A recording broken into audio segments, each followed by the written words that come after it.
Sri TV நேயர்களுக்கு வணக்கம். நான் உங்கள் உமா பாரதி. அனைவரும் நலமா? மகாகவியோட புதிய ஆத்திச்சூடியில் இன்றைக்கு நாம் பார்க்க போகிறது 28வது புதிய ஆத்திச்சூடி, சீருவோர் சீரு. அப்படின்னா என்னன்னு கேட்டால், சிறுமையை கண்டு பொங்க வேண்டும். அதாவது கீழ்த்தரமாக மனசில் ஏதாவது ஒரு எண்ணம் வச்சுண்டு அடுத்தவனை கெடுக்கணும்னே செலவான் அலைவான். அந்த மாதிரியான ஆட்கள் கிட்ட நாம் கோபப்படணும் அப்படின்னு மகாகவி சொல்கிறார். ஒரு கிளாஸில் ஒரு 3 பேர் படிச்சுக்கிட்டு இருக்காங்க. ரமேஷ், சுரேஷ், பிரகாஷ்னு 3 பேர். இதில் ரமேஷும் சுரேஷும் ரொம்ப நல்லவங்க, எதை எடுத்தாலும் உண்மையும் நேர்மையும் இருக்கிறவங்க. இந்த பிரகாஷ் இருக்கான் பாருங்க, அடுத்தவனை எப்படா கவுக்கலான்னே இப்படியே ஒரு எண்ணம் வச்சுட்டு அலையிறவன். ஒரு நாள் என்னாச்சு, சுரேஷ் ஹோம்ஒர்க் பண்ணாமல் வந்துட்டான். அன்னைக்கு அவங்க வீட்டில் யாருக்கோ உடம்பு சரியில்லை, அவங்கள கூட்டிகிட்டு ஹாஸ்பிட்டல் போக வேண்டியிருந்தது. அதனால அவனால் அன்னைக்கு ஹோம்ஒர்க் செய்ய முடியலை. அவனே மிஸ்ஸுக்கிட்ட போய், மிஸ் நான் ஹோம்ஒர்க் செய்யலை அப்படின்னு சொல்கிறதா தான் இருக்கான். ஆனால் ரமேஷ் அதுக்கு ஒன்றும் சொல்லலை.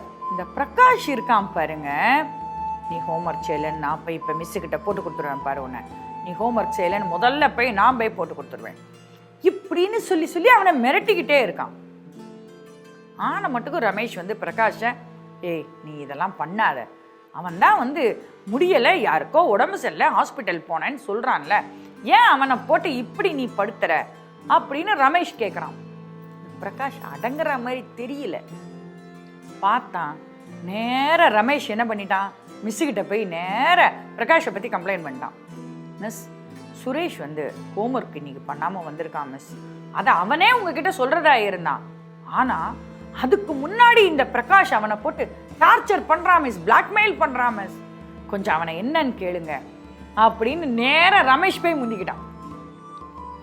பிரகாஷ் போய் இவன் பண்ணலைன்னு சொல்கிறதுக்கு முன்னாடியே ரமேஷ் போய் மிஸ்ஸுக்கிட்ட சொல்லிட்டான். மிஸ்ஸு பார்த்தாங்க, பிரகாஷை பற்றி எல்லாருக்குமே கிளாஸில் நல்லா தெரியும், சரியான சேட்டை, யாரையே என்னவே சொல்கிறதே தான் அவனுக்கு வேலை. மிஸ்ஸு பார்த்தாங்க, நேர பிரகாஷை கூப்பிட்டாங்க. ஏன் பிரகாஷ், உன்னால் அமைதியாகவே இருக்க முடியாதா? எல்லாருக்கூடையும் ஒத்துமையாக பழக முடியாதா? உன்னால் எல்லாரோடையும் இணக்கமாக இருக்க முடியாதா? எல்லார்ட்டையும் அன்பு செய்யணும். அடுத்தவங்களை நம்ம காட்டி கொடுக்கறதுனால நம்ம என்ன பலன் கிடைக்க போகிறது நமக்கு? உனக்கு எதே சந்தோஷமா அதில்? அதே சமயத்தில் அவனை சந்தோஷப்படுத்திப்பாரு, உனக்கு அதில் எவ்வளவு சந்தோஷம் கிடைக்கும் தெரியுமா அப்படின்னு பிரகாஷுக்கு புத்திமதி சொல்கிறாங்க. சுரேஷ் என்ன பண்ணுறான், மிஸ் நான் நாளைக்கு சேர்த்துட்டு ஹோம்ஒர்க் செஞ்சுட்டு வந்துடுறேன் மிஸ் அப்படின்னு மிஸ்ஸுக்கிட்ட சொல்லி பெர்மிஷனும் வாங்கிட்டான்.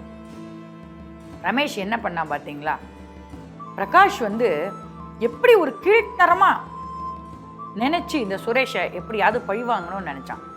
அவன் மேலே கோபம் பொங்கி எழுந்து ரமேஷ் போய் அழகாக மிஸ்ஸுக்கிட்ட பிரகாஷை பற்றி அதுவும் நல்ல விதமாக தான் சொன்னான் இல்லையா? சீருவோர் சீரு, உன்னை எதிர்த்து கீழ்த்தரமாக யாரே உன்னை அடக்கி ஒடுக்கிறதுக்காக வந்தாங்கன்னா அவங்களை நீ எதிர்த்து நிற்கணும். எந்த இடத்துலையும் பயம் கொள்ளக்கூடாது அப்படின்றது தான் மகாகவியோட ஆணித்தரமான ஒரு கொள்கையாகவே இருந்திருக்கு. ஆக இந்த மாதிரி நாம் உடன் இருப்பவர்களுடன் அன்பு செலுத்த வேண்டும். நம்மிடம் கீழ்த்தரமாக நடந்து கொள்பவர்களிடம் கோபப்பட வேண்டும். இதுக்கு தான் பாரதி ரௌத்ரம் பழகுன்னு சொல்கிறார், அச்சமில்லைன்னு சொல்கிறார் இல்லையா? ஆக அடுத்தது நாம் 29வது புதிய ஆத்திச்சூடி நாளைக்கு பார்க்க போகிறோம். சுமையினுக்கு இழைத்திடேல். நாளைக்கு பார்ப்போமா? நன்றி, வணக்கம்.